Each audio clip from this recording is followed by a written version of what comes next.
Parlons-en, une nouvelle émission. On va aller ici retrouver un groupe d'entraide mutuelle. On est rue Félix Faure.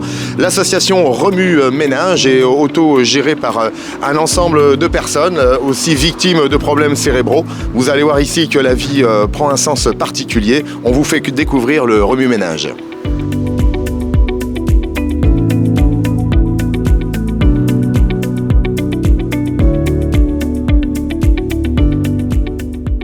Parlons-en justement. Julie, je suis ravi de te retrouver ici, j'allais dire chez vous. Thibaut, bonjour. Vu chez Leslie, il y a de cela quelques temps, on a parlé musique.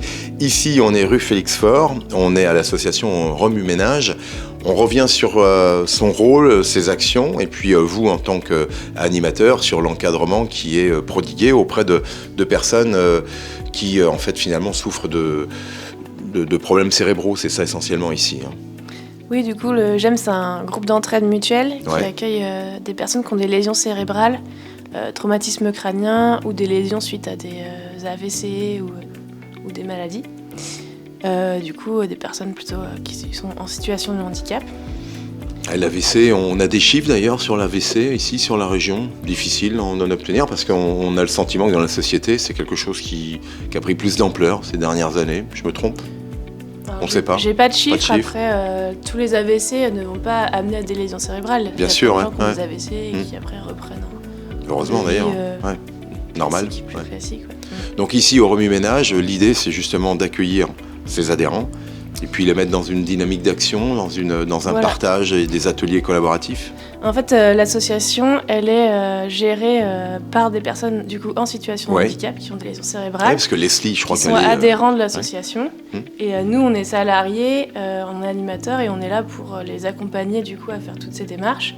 Mais du coup, c'est eux qui font partie du conseil d'administration, qui prennent les décisions, qui proposent des activités, qui font vivre en fait, activité le lieu d'ailleurs. Et qui gèrent le lieu. On l'avait vu, on va aller voir Thierry tout à l'heure qui prodigue lui des cours de musique. Leslie intervient là aussi en musique. Tout à l'heure, on sera là sur des ateliers de mosaïque, coloriage. C'est important de mettre le cerveau après en dynamique. C'est ça C'est plus un lieu en fait de lien social où les gens ils viennent pour. On n'est pas en thérapie, c'est ça. Non, c'est pas thérapeutique. On est en plaisir ici. C'est plutôt les gens ils viennent, ils peuvent passer une demi-heure comme ils peuvent rester tout l'après-midi. Ils vont boire un café, ils vont discuter, ils vont faire des activités. L'objectif c'est d'avoir du lien social, d'avoir un lieu où on se sent bien. Et aussi de gagner en autonomie, de se rendre compte qu'on est capable de faire des choses, d'entreprendre des choses soi-même. Puis on va faire aussi des sorties, on va aussi faire en sorte que les personnes puissent petit à petit se sentir à l'aise, se repérer dans l'espace autour, la confiance, rencontrer d'autres personnes, tout ça. C'est un des moteurs pour reprendre finalement l'initiative de sa vie. Oui, là, dans ce cas-là, en tout cas, c'est se rendre compte qu'ils sont toujours capables de faire des choses et puis voir petit à petit leurs limites, ce qu'ils peuvent faire et puis finalement continuer une vie comme tout le monde. Ouais, classique en l'occurrence. Thibaut, toi tu es animateur avec Julie. Alors animateur ça consiste en quoi ? On l'évoquait avec Julie sur l'organisation, la mise en place des plannings, coacher finalement les adhérents et au-delà de déjà cette belle activité. C'est déjà pas mal. Ouais, on accompagne. L'idée, c'est vraiment d'accompagner les personnes dans leurs projets. Donc là, dans le projet collectif, le projet associatif, dans les projets individuels qu'ils peuvent mettre en place. Quand on a des personnes qui veulent, par exemple, mettre en place, je ne sais pas, hier, par exemple, il y avait un adhérent qui souhaitait faire découvrir le poker aux autres. Donc lui, il n'est pas forcément en capacité d'imaginer l'ensemble de la séance, comment on va expliquer tout aux autres et tout ça. Donc on fait un peu le lien entre tous les adhérents sur l'activité. Mais ça, c'est sur des petites actions. Et puis, au long cours, accompagner les administrateurs sur la gestion de ce local, imaginer des choses aussi un peu plus ambitieuses. Ça peut être la transformation du local ou je sais pas, un séjour de vacances. Bien sûr, ok. Je reviens parce que c'est vrai que répondre comme ça à une demande, c'est génial. C'est vrai qu'avoir envie de faire quelque chose et pouvoir y accéder, ça nous semble normal lorsqu'on vit, je dirais, sans contrainte. Mais c'est vrai, là, une partie de poker, il faut l'encadrer, il faut passer les règles. Enfin, c'est important de pouvoir justement donner, je dirais, une suite à une envie. C'est ça aussi qui est déterminant. C'est bien c'est ça, accompagner les projets. C'est se dire que, oui, il y a une espèce d'étincelle, une envie. Et puis que la personne puisse mettre en œuvre cette envie-là. Après, ça va pas être forcément exactement ce qu'on a pensé au départ, donc c'est aussi pouvoir s'adapter au fur et à mesure à ce que les choses... on peut être...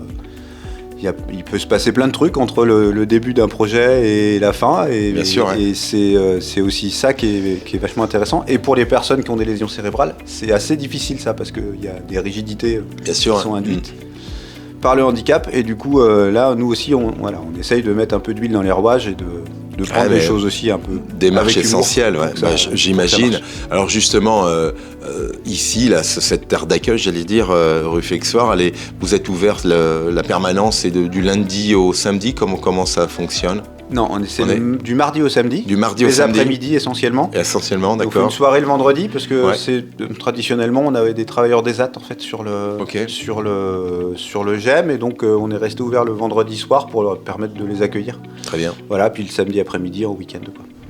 Isabelle, je suis ravi que tu nous accordes quelques temps. Tout va bien? Oui. Cet après-midi, rendez-vous au remue-ménage. Voilà. Bon, c'était dessin artistique. Oui. Un peu de coloriage aussi. Un peu de coloriage artistique, voilà. Et puis être ensemble pour... Bon, c'est sympa. On l'évoquait avec Thibaut, Julie. C'est vraiment la maison d'accueil, la maison de partage.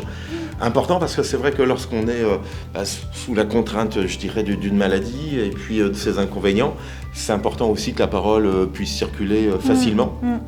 Ouais, ça donne un but, sortir de chez soi et puis échanger. On s'entend bien, il y a de la bonne humeur. C'est réconfortant. Donc c'est très bien. Alors je sais que tu es une collègue, parce qu'il paraît que tu es journaliste dans la Gazette du GEM. Tu serais pas Madame Soleil un petit peu. Quand même. Non, mais je fais l'horoscope. Ouais, c'est cool. Je m'amuse. Bon, c'est un vrai horoscope ou tu y mets des petites blagues dedans? Non, c'est des blagues. Ouais, il y a des blagues. Ouais. Bon, moi je suis Lion. C'est quoi en ce moment pour le Lion? Ah bah c'est en haut les Lions. Voilà. Alors on est parti pour un horoscope. Isabelle. Alors Lion, vous êtes volontaire, ambitieux et créatif. Vous aimez les grands espaces, les villes de plein pied, aux grandes baies vitrées, le beau quoi. Ouais. Vous êtes un être fier, mieux vaut ne pas vous trahir votre confiance. Eh ben alors, tu vois Isabelle, bon, on est amis. Bon, merci à toi. Bon, c'est important, c'est une chronique, ça sort à quelle périodicité la Gazette? C'est tous les mois, toutes les 15 jours? On en fait une tous les mois, oui, à peu près. Bon, c'est important, c'est ça aussi le vivre ensemble, c'est avoir son petit journal. Voilà.